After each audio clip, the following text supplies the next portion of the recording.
A very warm welcome to both of you. Thank you. Thank you very much for having us. So, today we are going to discuss something which we were discussing in our last episode. We'll just pick it up from there. That is the evolving from Industry 4 to Industry 5.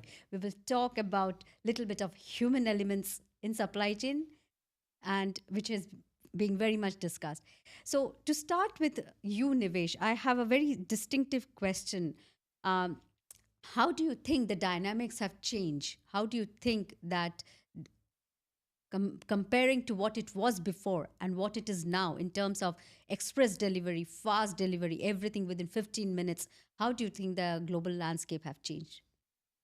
Thanks, Sudeshna, first of all, for having me here. It's really interesting to be on this platform and talk to listeners. Now, coming to your question, I look at it, sorry, I look at it in a different way. I think now is the time when we take a pause as an industry and think about where we are heading. When we look at supply chain, we cannot take human element out of it. This is something, supply chain is made out of the way it function. Human is a critical element. Now, when we talk about the faster delivery, who takes the toll? Who takes the hit? As a consumer, do I really need this in 15 minutes or 10 minutes? Unless this is a life saving drug, do I really need something in 10 minutes? Absolutely. Can this not wait for 30 minutes? So Now, what happens if you have to get something in 10 minutes? There is a lot much of action happening in that 10 minute time frame. The rider is coming to you to remove those 5 minutes or 6 minutes. 3 to 4 minutes is where the action has to happen. Is that sustainable enough? Is that the way it should typically be happening? Is that going to work in the long term? That's what we have to think about. And I think this is the time when not one or two companies, but as a supply chain professional, as an industry, we have to think about it. What is the threshold is we have to define now. absolutely. We should know where to draw a line. We should know what exactly, we should not draw a line. I would put it, we should know to define it properly. Yeah. I think it's very important. Yeah, everything is so fast track nowadays that everything is fast. We need it in a minute. Thank you so much for your inputs. But on that note, I think when we talk about global landscape, so if we talk about region specific, I still feel that there are regions wherein maybe this kind of, I should say, the mentality, customer attitude may not be so much as pronounced as in the developing countries Yeah, or in the faster economic absolutely. country. So, do you see any kind of? Can you throw some light on that? Maybe do you see some impact on those regions where the it is not as pronounced as it is See, in the is other regions? gradually catching up everywhere. I've seen it in some of the countries where 10 minutes is a new normal. Now people Yeah, will true. not be okay or happy with 30 minutes or 1 hour delivery. Do they really need that? Is not something which even they will not be able to answer, as I said in the first response. Now this is to me as a professional, is a not a very, it's a worrying situation, I would say. I would rather create a sustainable supply chain or sustainable in terms of operation. I would say that is not only sustainable for the business who is managing it, but also the professional who are involved in that practice. That is what I think is very, very important. And all region is not about a region. I would say every region has some certain priorities. If suppose a country is not having a faster delivery right now, if they have it, they probably will start loving it. But how does it impact as a me as a professional is what I am more focusing or talking about. Yeah, I think you are right that focus on the region would not have that much of impact if it is not that pronounced. It's the demography, Yeah. right? It's the social balance. I think you have Mm, absolutely. It would not make much impact that way. mm, Uh, Having understood the demography, having understood the faster economy, having understood the consumer attitude at the moment, it is the business at the end of the day which is facilitating such thing, which is rendering such services to the customer, and you being absolutely inside the customer zone. I would like to ask you, Nisreen, that how do you think that e-commerce have played a role here? So with so much of options rendered across to the consumers. Mm. Thank you, Sudek. So of course, COVID. They yeah. say in each crisis there is so many opportunities. So COVID opened the doors to Before COVID, we were at like 7-8% penetration of e-commerce. Now we are like 50 plus.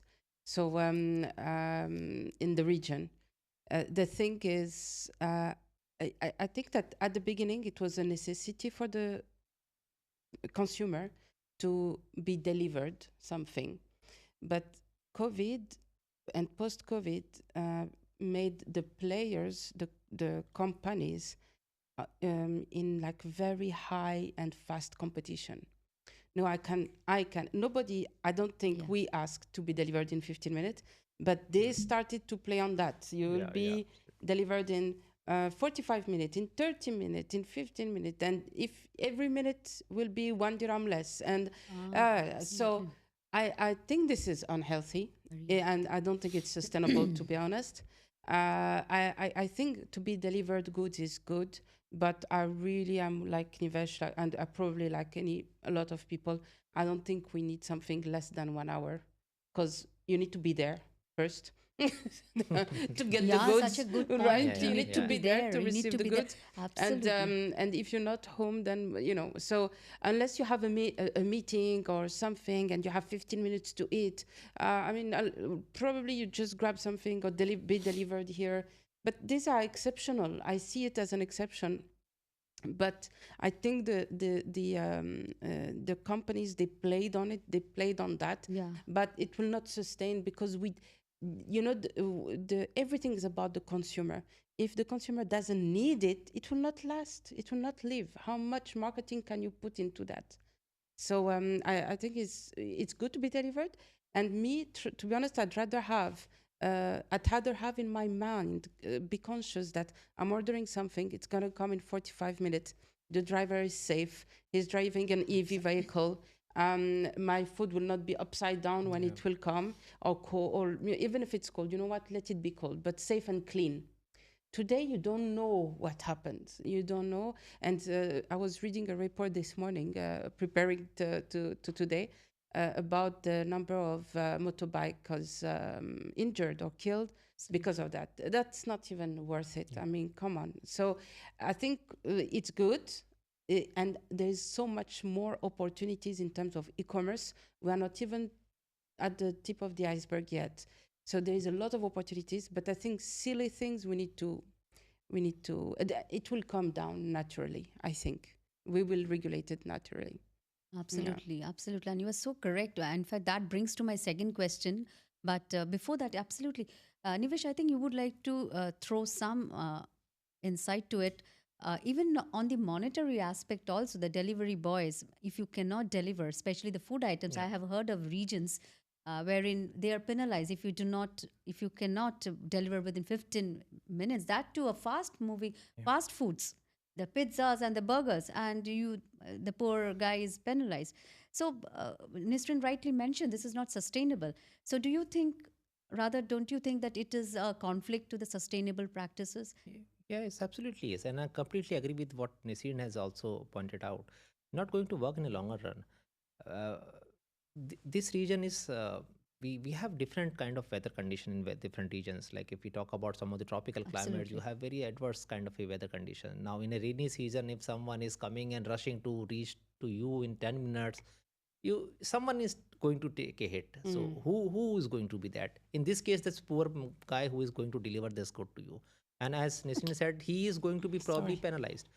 So I don't know why. So as a consumer, if given a choice, why the companies cannot create a kind of a option to give a option to the consumer that if I don't need it in 10 minutes, I give that option. No, give it to me in 2 hours. I am okay with that. Mm. Don't force me to take it in 10 minutes. There's something as a consumer. I Yeah. think I should also get an option. Yeah. Absolutely, absolutely. So well said.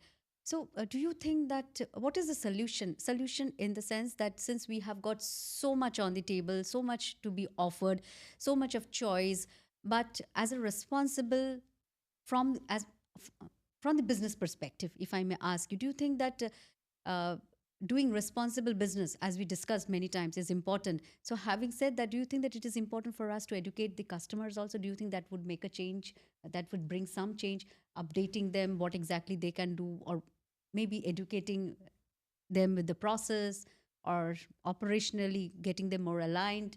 What is Mm. your thought on that? Mm. I think on the downstream, so from a consumer point of view, and I mean today very little is hidden. You can get information very fast, and the consumer. I mean, if you look at our children, tomorrow their society will be super well educated and super very aware of what is happening, and they will be so picky on how they choose things.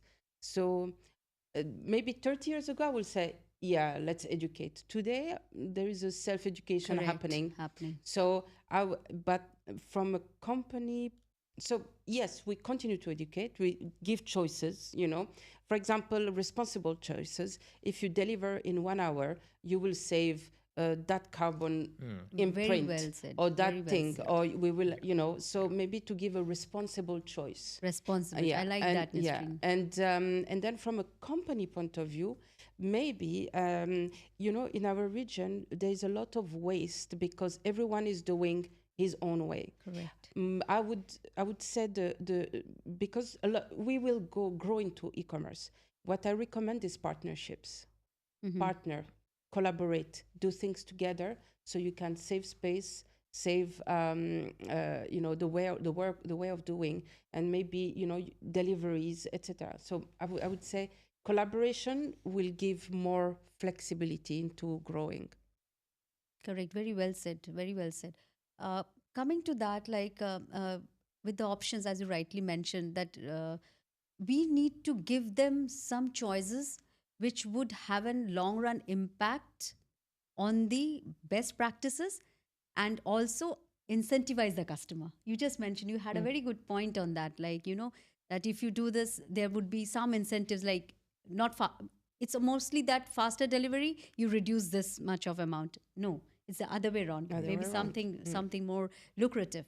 Very well said. But there is something which I also want to ask you specifically, Nisrin, especially from the warehousing point of view. Nowadays, direct to consumer, D2C business, D2C, how do you see that with this faster deliveries, how does that impact the warehouse model, like the operational model? How does that have an impact? So what I see, which is still slow, and I think we should indeed, the warehousing, the people who manage the warehouse should increase automation, because there is a lot of, and we talked about it the day on one event, but there is a lot of things that are not necessarily done by, you don't need a human being to do it. Correct. On the contrary, it's a pain to make it by human being. Correct. Automate it. So we can save seconds, minutes, hours by doing a better way of preparation of the order, and implement automation within the warehouses. That's one. The second one is, the same way we have cloud kitchens. Correct. Yeah. So Mm-hmm. the same way we can use one warehouse for 2, 3 people, you know, and you can rate space, or you can have one logistics provider who can manage several e-commerce provider or any other provider to work at the same place, and maybe not have a big warehouse somewhere, but maybe micro warehouses or micro space split into the city. That's we need to increase collaboration and partnership to increase flexibility of doing, because you don't know where the order is going to pop, and you need to define your zone, you need to define where you're delivering. So be flexible in your zone, or be and to that there's only partnership that can, I believe, I strongly believe that owning a warehouse today doesn't make sense. It doesn't make sense. It has to be something shared. Yeah, very interesting points made here. While we are talking about the human element, while we are talking about faster delivery, while we are talking about about very something very sensitive an issue, here you pointed out on the excellence part, operational excellence part, Mm. that how it has to be improved. Also, what it has, how it has to be looked at in order to get those executed, the faster deliveries. Some Mm. excellent points made. Uh, I know if we start discussing, there is no end to this, because this is something, and I'm happy, I'm glad that this has come to our table for discussion, because we are moving so fast with every evolving business lines that we have, we forget this at the end of the day. We forget to take care of ourselves, we forget to take care of our people. And Nisrin, you would agree to that. And so it is important that we keep on discussing. And I know it is a reiterated factor in our mind, and that would help us to grow better in our business practices.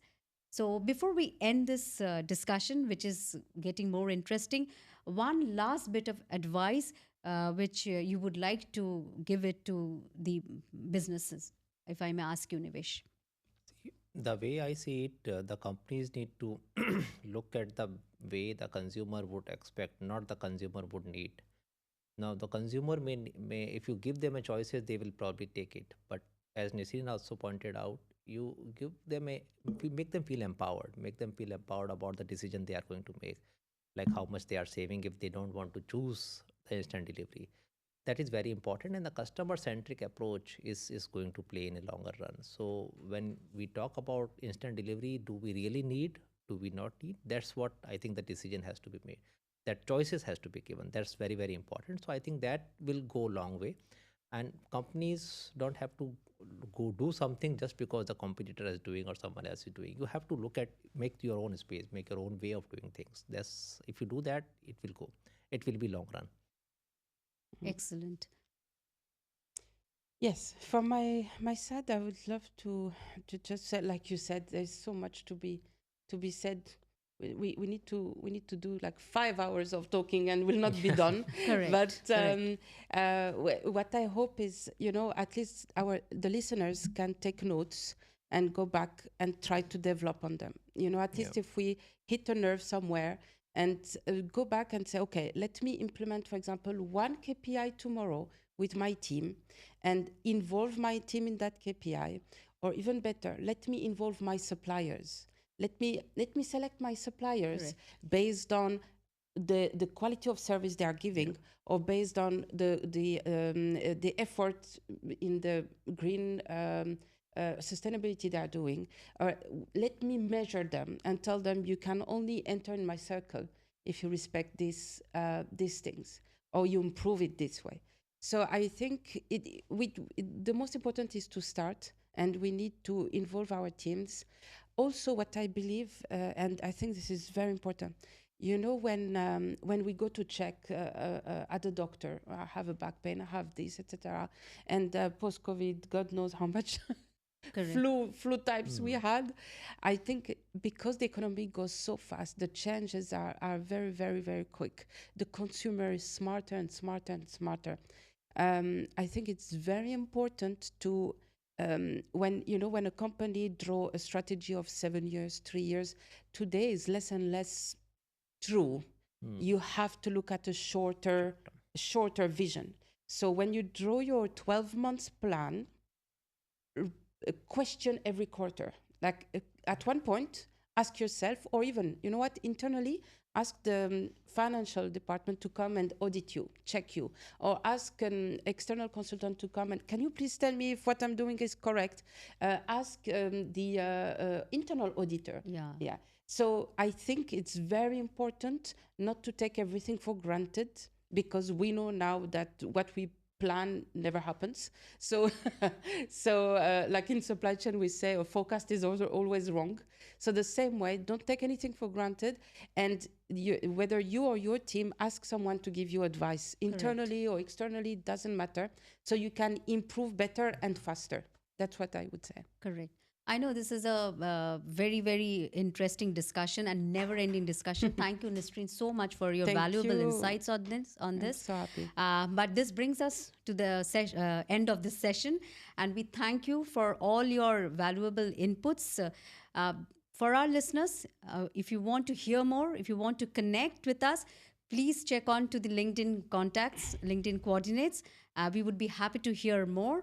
And until then, this is Sudeshna Dikshit signing off. Stay tuned for more such compelling discussions. Thank you. Thank you.